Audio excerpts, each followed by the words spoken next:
we take a look at the app that you are dead. Are you? The story blends dark humor with modern loneliness in China, and it begins with a name that is as blunt as it is unsettling.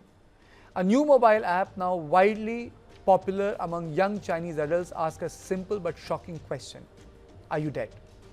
That is the actual name of the app, at least for now. Designed for people who live alone, often far from family and close friends, the app allows users to press a single oversized green button to confirm they are alive. With one tap, a message is sent to a trusted contact, offering reassurance without the need for conversation or explanation. The cost is minimal and about $1, but the emotional comfort it provides has clearly struck a nerve. Developed by 3 young people in their 20s, the app quickly became the most downloaded paid app on China's application store and is now spreading internationally. With downloads reported in countries ranging from Singapore to Britain, the Netherlands and the United States, the creators say that the idea reflects a universal reality. Young people everywhere are moving to big cities in search of opportunity, often ending up isolated in the process. One of the developers says that the app was born out of the personal experience. After living alone for years in the southern tech hub of Shenzhen, he realized that the daily check-in messages can feel awkward or forced, especially for introverted people. The app, he explains, offers a frictionless way to stay connected without social pressure. The popularity of the app also reflects deeper shift in Chinese society. For generations, families traditionally lived together or at least nearby. But decades of rapid urbanization and economic growth have pushed millions of young people from home, creating a kind of internal diaspora. Today, more than 100 million households in China consist of just one person. For some users, app is novel and amusing. A 32-year-old woman living alone in southern China has described the name as funny and eye-catching, though she also expressed concerns about data security, particularly for women. She worries that the sensitive information about people living alone could become dangerous if leaked.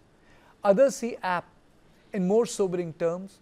A Shanghai-based designer who has lived alone for nearly a decade says she is not expecting the app to save her life. Instead, she hopes it could help ensure that if something were to happen, she would not be left undiscovered for too long.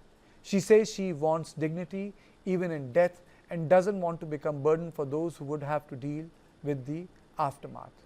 The app's name has sparked particular controversy because death remains a strong taboo in Chinese culture. Even the number 4 often avoided because it sounds like the word for death, and many buildings skip the 4th floor entirely.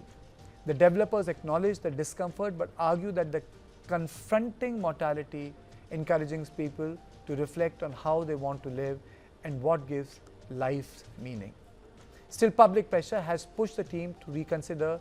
They recently announced plans to change the app's name to something less direct and more global appearing. The first attempt failed to gain traction, prompting the developers to invite the public to suggest a new name. More than 10,000 people have already responded. The reward for the winning suggestion is 666 yuan, a number associated with good fortune in Chinese internet culture. Whether the app keeps its provocative name or adopts a softer one, its sudden success highlights a growing reality for many young people in China and beyond, living alone, navigating uncertainty, and searching for connection, sometimes through nothing more than a single tap on a screen.